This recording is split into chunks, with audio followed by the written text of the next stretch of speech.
آج لڑکی کی رضا کے متعلق کو بیان کرنا ہے کہ جو ہمارے معاشرے میں آج عورت کے اوپر ظلم ہو رہا ہے کہ آج جو ہے بیٹے کی مانی جا رہی ہے اور جو لڑکی ہے اس کی کوئی سنتا نہیں ہے۔ اگر بیٹا کہہ دے کہ میری شادی فلانی جگہ پہ کرنی ہے، مجھے فلاں لڑکی سے عشق ہو گیا ہے، فلاں لڑکی سے مجھے محبت ہو گئی ہے، تو اس کی بات مانتے ہیں، کہتے ہیں بیٹا یہ کوئی بات ہے، جہاں تو کہے گا نا تیری وہیں شادی کر دیں گے۔ آج تو معاشرے میں یوں بھی ہو رہا ہے، بعض بچے والدین کو یوں پریشان کرتے ہیں، معاشرے میں دیکھنے میں آتا ہے، کہتے ہیں کہ اگر ہماری فلانی جگہ پر تم شادی نہیں کرو گے والدین سے، بچہ کہتا ہے کہ میں بجلی کو پکڑ لوں گا، میں خودکشی کر لوں گا، میں دریا میں چھلانگ لگا لوں گا، میں اپنے آپ کو گولی مار دوں گا۔ تو باپ سے آگے بولتے ہیں، ماں سے آگے بولتے ہیں، تو پھر وہ کیا کہتے ہیں کہ بیٹا نہیں نہیں، یہ غلطی نہیں کرنی ہے، ہم تمہارے ساتھ ہیں، تم جہاں بھی کہو گے ہم تمہاری وہیں شادی کر دیں گے، ہم تمہاری وہیں شادی کر دیں گے۔ اب بیٹے کی مانی جا رہی ہے، عورت بیٹی کو اللہ نے کمزور بنایا ہے، لیکن حق تو اس کو بھی دیا ہے۔ یہ ہمارے معاشرے کی جہالت ہے کہ بیٹا جہاں کہے وہاں اس کی شادی ہو رہی ہے۔ اگر بچی کہہ دے کہ ابا، پہلے تو وہ شرم سے کہتی نہیں، ماں سے کہتی ہے کہ میری شادی جہاں تم کر رہے ہو وہاں مجھے منظور نہیں ہے، میں فلانی جگہ شادی کرنا چاہتی ہوں، تو اس کو کہتے ہیں کہ اچھا تیرا پڑھانے کا ہمیں یہ فائدہ ملا کہ آج تو فیصلے خود کر رہی ہے۔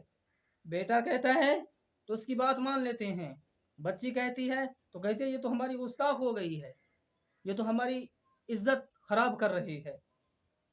اللہ نے اس کو بھی حق دیا ہے، اللہ کے نبی نے بھی حق دیا ہے کہ وہ اپنا حق جو ہے وہ لے سکتی ہے، اپنی مرضی بتا سکتی ہے، شریعت میں کوئی منع نہیں ہے۔ آج بیٹیوں کے حقوق پامال کیے جا رہے ہیں، پامال کیے جا رہے ہیں۔ ایک عورت تھی، بیچاری ٹیچر بنی، سکول پڑھا، لیکن اس کے والدین نے اس کی ایسی جگہ شادی کر دی کہ وہ آدمی نشئی ہے، بھنگی ہے، چرس پیتا ہے، دیکھا نہیں، صرف زمین کے اوپر، مال کے اوپر مر گئے، لالچ میں آ گئے اور بیٹی کی زندگی کو ختم کر دیا۔ آج وہ بیچاری گھٹ گھٹ کے مر رہی ہے۔ یہ انصاف ہے؟ ساری زندگی اس نے گزارنی ہے، ساری زندگی بیچاری وہ اسی طرح گھٹ گھٹ کے مرتی رہے گی، یہ کوئی زندگی ہے؟ اللہ کے نبی نے فرمایا دیکھ کے شادی کرو، گائے کی طرح نہیں باندھنا ہے، آنکھیں بند کر کے جہاں مرضی وہاں دے دیا، نہیں، دیکھو، حسب دیکھو، دینداری دیکھو، اگر دیندار ہے، غریب ہے، دو رشتے۔ میرے نبی کریم صلی اللہ علیہ وسلم جس کے آج امتی ہیں ہم، نام لیوا، کہتے ہیں ہم بڑے عاشق رسول ہیں، لیکن یہ زبان سے ہو رہا ہے۔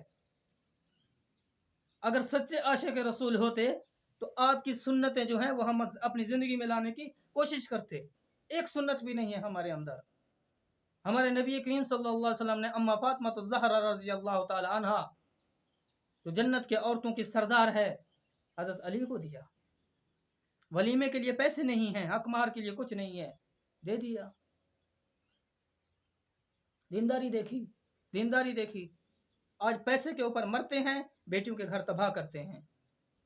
بچی سے پوچھنا چاہیے کہ ہم جو تیرا فلان جگہ منگنی کر رہے ہیں، نکاح کر رہے ہیں، رشتہ کرنا چاہتے ہیں، کیا تجھے منظور ہے؟ پوچھنا چاہیے، سنت ہے۔ میرے نبی کریم صلی اللہ علیہ وسلم نے اپنی بیٹیوں سے پوچھا، پوچھ کے پھر آگے جو ہے نکاح دیا، شادیاں کی. ہاں، ایسے نہیں کہ گائے بھینس کی طرح باندھ دو. بعض کہتے ہیں کہ عورتوں کی بھی کوئی عزت ہے، مرد کا بہت بڑا مقام ہے. ٹھیک ہے، اللہ نے مرد کو حاکم بنایا عورت کے اوپر، لیکن عورت کو بے یار و مددگار نہیں چھوڑا میرے رب نے، نہ میرے نبی کریم صلی اللہ علیہ وسلم نے. عورت ہے تو تم ہو، آج پھنے خواہ بن کے چلتے ہو. اگر عورت نہ ہوتی تو تم کہاں سے پیدا ہوتے؟ تم کہاں سے پیدا ہوتے؟ عورت ہے تو تم ہو نا. اگر عورت نہ ہوتی تم کدھر سے نکلتے؟ زمین سے نکلتے. بیچارہ ایک بھولا سا لڑکا ہے، وہ مجھے کہتا ہے استاد جی. میں نے کہا جی. اس نے کہا ہم پہلے مکوڑے تھے، اللہ نے آسمان سے ہمیں گرایا اور نیچے آئے ہم پھر انسان بن گئے. تو پھر یہی اس سے تو یہ بیچارہ پاگلوں کی طرح زندگی گزارا ہے. یہ ہمارا کوئی معاشرہ ہے؟ یہ تو ظلم ہو رہا ہے، ظلم ہو رہا ہے.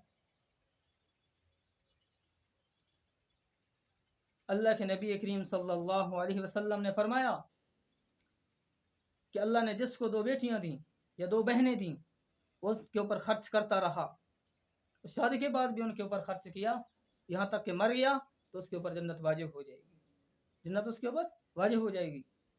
پھر نبی کریم صلی اللہ علیہ وسلم نے فرمایا، حدیث پاک میں آتا ہے، آپ کو سناتا ہوں کہ وفی روایت، ایک روایت میں ہے، امرأتن، ایک عورت تھی، توفی عنہا زوجہا، فوت ہو گیا اس عورت سے اس کا خاوند. ایک عورت تھی، اس کا خاوند فوت ہو گیا. فکتبہا ام والدہا، پھر اس کی منگنی کی گئی اس کے چچا کے بیٹے سے. فزوجہا ابوہا، اس کی شادی کر کے دے دی اس کے باپ نے. اس کے باپ نے اس کی شادی کر دی. بغیر رضاہا، بغیر اس عورت کی رضا کے. اب وہ بیچاری بیوہ ہو گئی، اس کے والد نے اس سے پوچھا نہیں اور بغیر پوچھے اس کی شادی کر دی. بغیر پوچھے، بیٹی کو پتہ نہیں ہے، بغیر پوچھے اس نے شادی کر دی. میں رجل، مرد سے. فآتت، پس وہ آئی نبی کریم صلی اللہ علیہ وسلم کے پاس، شکایت کی.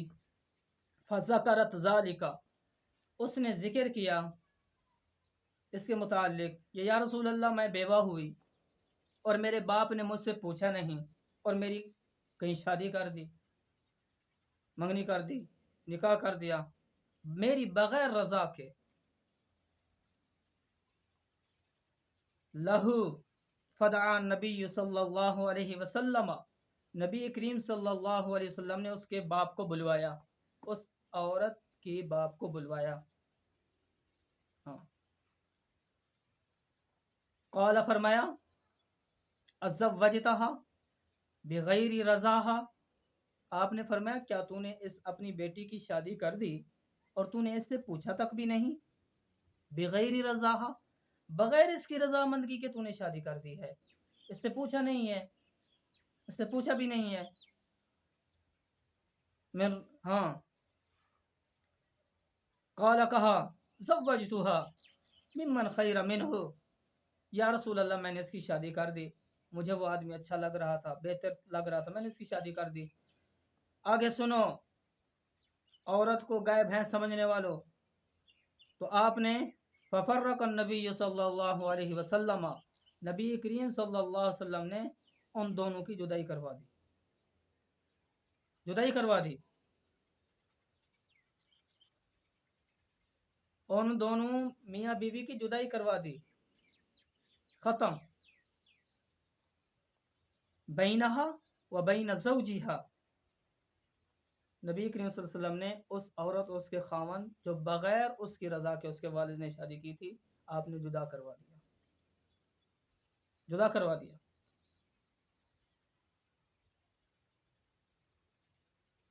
تو بھائیو، دوستو، بزرگو، ہمیں دین جو ہے آسانی سکھاتا ہے، رحم سکھاتا ہے، جبر نہیں، ظلم نہیں. دین سے دور رہیں، جہالت کو ہم نے فروغ دیا ہوا ہے۔ اللہ کے نبی کی زندگی کو پڑھو، قرآن کا مطالعہ کرو، تب جا کے پتہ چلے گا کہ ہم کیسی زندگی گزار رہے ہیں، کیسی زندگی گزار رہے ہیں۔ جب بھی